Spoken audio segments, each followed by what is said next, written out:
On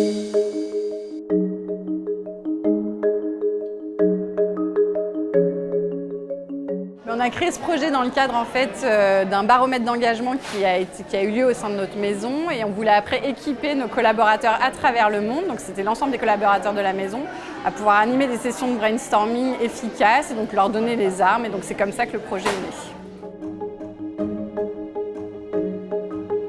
Teach & Mark, c'est la solution qui a été quand même, qui nous a permis d'avoir énormément d'agilité dans ce projet, puisqu'on a dû réagir très vite et donc faire le contenu en interne, et cette solution elle nous permet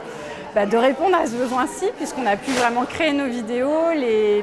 diffuser, on a pu créer tous nos contenus sur l'application directement, dans toutes les langues, et puis on s'est aussi appuyé sur les partenaires que vous avez, notamment pour pouvoir créer de la vidéo interactive avec Sync-Link, donc ça a été vraiment un partenaire de choix, et on était ravis à ce moment-là, où on a eu besoin de beaucoup d'agilité, beaucoup de rapidité, d'avoir l'application au sein de la maison. Je pense que comme tout le monde, les gens des bureaux, ils ont aussi peu de temps, comme les gens des boutiques. On voyage beaucoup également, et puis quand on est derrière notre poste de travail, on travaille. Et donc on a du mal à toucher également les gens au travers de la formation. Donc c'est vrai que d'avoir l'apprentissage dans la poche, ça permet aussi aux gens, parfois sur leur trajet de métro ou en balade ou à d'autres occasions, d'aller faire des modules assez courts de 10-15 minutes, et pour autant de continuer à se former sur un certain nombre de sujets. Donc le mobile learning pour nous est excessivement important. Et puis on s'en sert aussi beaucoup dans nos programmes blended, donc on va leur demander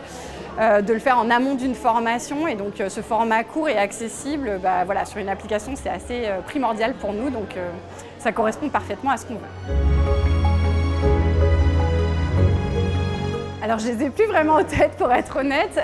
mais globalement on a eu une participation sur la population ciblée de quasiment 100%, donc au niveau des gens qui animaient